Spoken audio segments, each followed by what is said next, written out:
India हाँ, का। बिल्कुल। आप कोई भी फॉरेन मैगजीन्स, आप मेरा बयानिया मत विश्वास करिए, आप फॉरेन मैगजीन्स पढ़िए, आप कुछ भी पढ़िए, पाकिस्तानियों की खुद की किताब पढ़िए।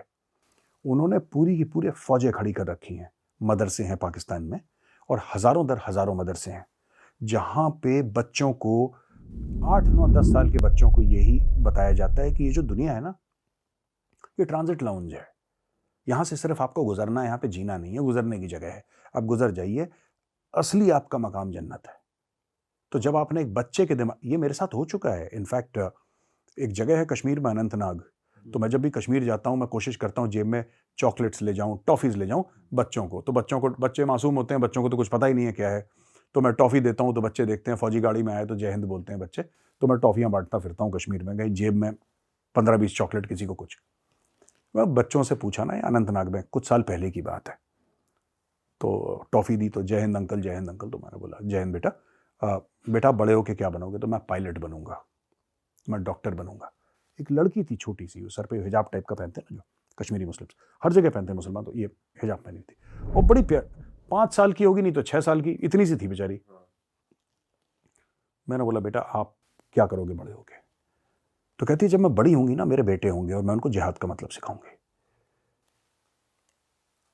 मेरे साथ आर्मी ऑफिसर था, उसने पता है क्या बोला? वो मुझसे कहता है सर हम पाकिस्तान से लड़के उनको हरा देंगे, हम चीन से लड़ लेंगे, हम ये 5 साल की बच्ची से कैसे लड़ेंगे? मतलब कम उम्र से ही ब्रेन वॉश किया जा रहा है और उनको दिखाया जा रहा है, सिखाया जा रहा है। आप ये देखिए, हम कहते हैं कि Indian army is among the top आर्मीज of the world. वो आर्मी का अफसर जो इतनी बहादुर फौज में एक अफसर है, वो कह रहा है कि मैं लश्कर, जैश, पाकिस्तान, चाइना सबको संभाल लूंगा, मैं 5 साल की बच्ची के सामने बेबस हूं, मैं कुछ नहीं कर सकता, मैं वो हथियार डाल देगा उसके सामने, और ये पाकिस्तानियों को पता है। तो जब हमने बॉर्डर ब्लॉक कर दिया, पूरा लाइन ऑफ कंट्रोल, उन्होंने इंटरनेट से लोगों का ब्रेन वॉश करा। और ये जो आदिल अहमद डर है, आपको नाम याद नहीं होगा, आपको याद है कुछ साल पहले पुलवामा हुआ था, जहां पे 40 सीआरपीएफ के हमारे भाई वीरगति को प्राप्त हुए थे। आदिल अहमद डर वो सुसाइड बॉम्बर था, वो लोकल कश्मीरी था, वो तो कभी पाकिस्तान नहीं गया। उसके अंदर इतना हेटरेड कैसे आया कि मैं अपनी गाड़ी में इतने किलो आरडीएक्स लेके जाके सीआरपीएफ की बस में मार दूं? क्योंकि आप अपनी जान देने जा रहे हैं तो आपके मन में कोई मोटिवेशन होगा। वो कहां से आया? ये सारे का सारा रेडिकलाइजेशन आपका इंटरनेट से होता है, सारा का सारा रेडिकलाइजेशन डार्क वेब से होता है, ये सारा का रेडिकलाइजेशन आपका कुछ चंद मसाजिदों से होता है या फिर आपके मदरसों से होता है, ये पर ज़्यादातर आपका ऑनलाइन रेडिकलाइजेशन है। आपको लूडो की वेबसाइट या कोई वीडियो गेम की वेबसाइट, वहाँ पे आपको कांटेक्ट करेंगे, उससे चैट करेंगे और वहाँ से आपको उठा लेंगे। हाँ, फिर वहाँ से आपका कांटेक्ट, फिर आपको ग्रुप, और कई साल का प्रोसेस है ये, ऐसा नहीं कि इमीडिएटली हो गया, 2-3 साल का प्रोसेस है। आपका बैकग्राउंड वेरिफिकेशन हो रहा है, आप झूठ तो नहीं बोल रहे, आप सच बोल रहे हैं, वैसे रेडिकलाइजेशन करते हैं। इट्स वेरी डेंजरस, बहुत डेंजरस। सर ये ऑनलाइन अटैक करना, जैसे आपने बोला कुछ वेबसाइट्स हैं, डार्क वेब है, सब लोग डार्क वेब के बारे में अब ज़्यादा बात कर रहे हैं, लोगों को मालूम पड़ रहा है जी। एंड सिंस आप भी कह रहे हैं कि उसके थ्रू अटैक्स हो रहे हैं और चीज़ें ट्रांसफर हो रही है वहां से यहाँ, लोगों को ब्रेन वॉश किया जा रहा है। जी बिल्कुल। तो गवर्नमेंट इस चीज पे काम क्यों नहीं करती? लाइक उस पर कंट्रोल क्यों, डार्क वेब पे कंट्रोल क्यों नहीं आता है? आप कैच क्यों नहीं करते हैं इसे? आप नहीं कर सकते, आप एक लिमिट तक आप कर सकते हैं, पर अगर आप ये सोचेंगे कि आप पूरी तरीके से कंट्रोल करें, ये अमेरिका के बस का नहीं है, ये रशिया के बस का नहीं है, ये किसी, या फिर आप चाइना जैसा करें जिसके सर्वर ही चाइना में है, जिसका सब कुछ चाइना में है, जहां पे अगर आप हांगकांग के बाद इमिग्रेशन है चाइना वाला, इमिग्रेशन के बाद आप अंदर जाएं तो 1 किलोमीटर के बाद जब आपका यूट्यूब काम करना बंद कर जाए, ट्विटर का आप कर ही ना पाए क्योंकि चलता ही नहीं है चाइना में, फिर वो तरीका है जिसको हम लोग कहते हैं कि उन्होंने फिजिकल इंफ्रास्ट्रक्चर ही अलग कर दिया बिल्कुल, है ना, चीन का। तो या तो वो कर दें आप, वरना इस इंटरकनेक्टेड वर्ल्ड में बहुत दिक्कत है। मैं आपको, और जो लोग बड़े सीरियस होते हैं वो डिजिटल नहीं, वो एनालॉग हो जाते हैं, उसको पकड़ना और मुश्किल है। जैसे ओसामा बिन लादेन 6 साल पाकिस्तान में छुपा रहा, अमेरिकन को पता नहीं लगा 6 साल छुपा है ओसामा, जबकि अमेरिका का एनुअल डिफेंस बजट $700 अरब है। $700 अरब नहीं पता लगा पाया। सैटेलाइट्स अमेरिका के पास, ड्रोन अमेरिका के पास, सीआईए अमेरिका के पास, मरीन्स क्या नहीं है उसके पास?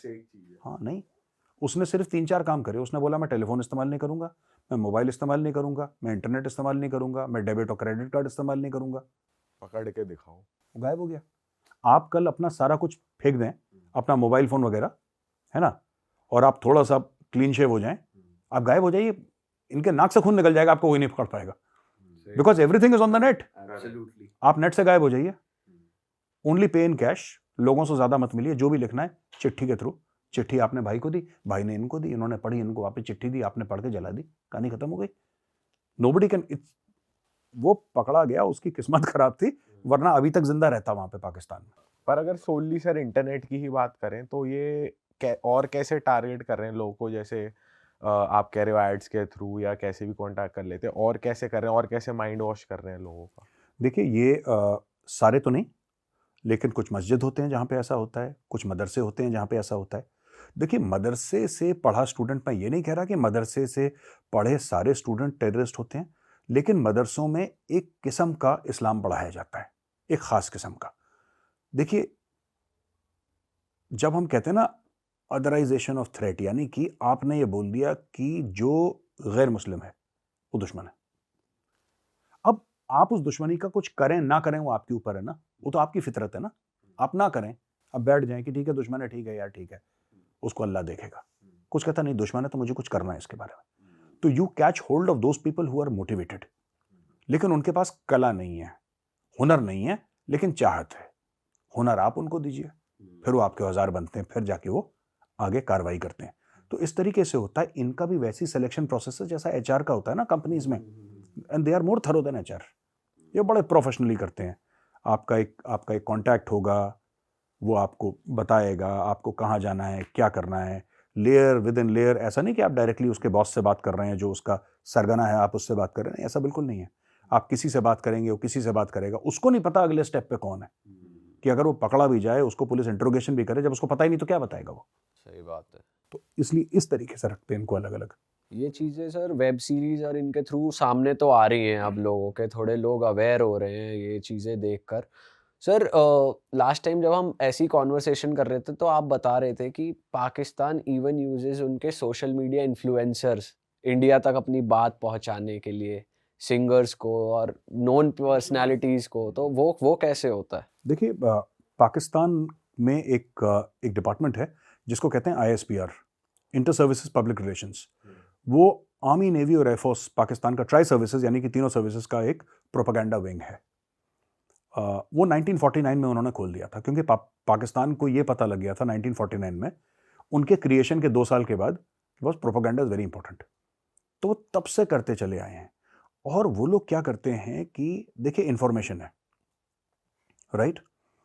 आपने देखा होगा कि हमारे यहाँ कुछ कुछ लोग सोशल मीडिया पर, यूट्यूब पे जो टीचर्स हैं वो बड़े फेमस हो गए। क्यों फेमस हो गए वो लोग?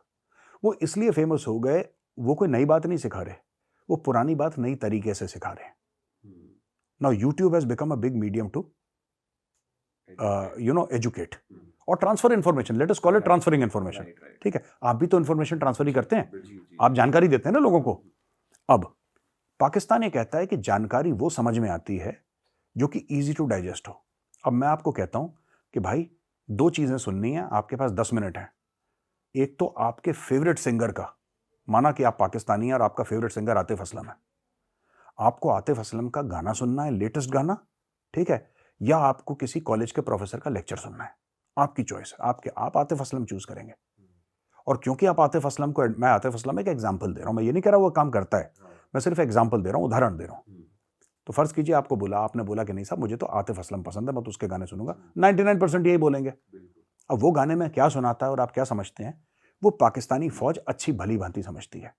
वो अपने इन्फ्लुएंसर्स को यूज करती है, वो अपने सोशल मीडिया पर्सनालिटीज को यूज करती है, वो उनको पैसा देती है। एक बिल्डिंग है उनकी बाकायदा, जिसके अंदर कहते हैं कि 2 से लेकर 2,500 एक जमाने में लोग हुआ करते थे। उसमें एडिटर्स, उसमें सॉन्ग राइटर्स, उसमें एंकर्स, उसमें शायर जो कविताएं लिखे हैं, शेरो शायरी गजल लिखे हैं, म्यूजिशियंस, ये सब कंटेंट क्रिएटर्स, ये सब वहां पे बैठते हैं। क्योंकि जब आपको प्रोपेगेंडा करना होता है ना। अरे वाह, आपने ये वीडियो यहाँ तक देख ली भाई, तुमने हमारी मेहनत सफल कर दिया। तुम ही लोग हो असली रियल हिट। और अगर आपको बहुत मजा आ रहा है ऐसी क्लिप्स में, ऐसी वीडियोस में, तो फटाफट जाइए प्लेलिस्ट पे, बिंज वॉच कीजिए और सारी वीडियोस देख डालो और मौज काटो। That is it. हम मिलेंगे नए पॉडकास्ट में, नए क्लिप में। Till then bye bye, see you, take care, do subscribe.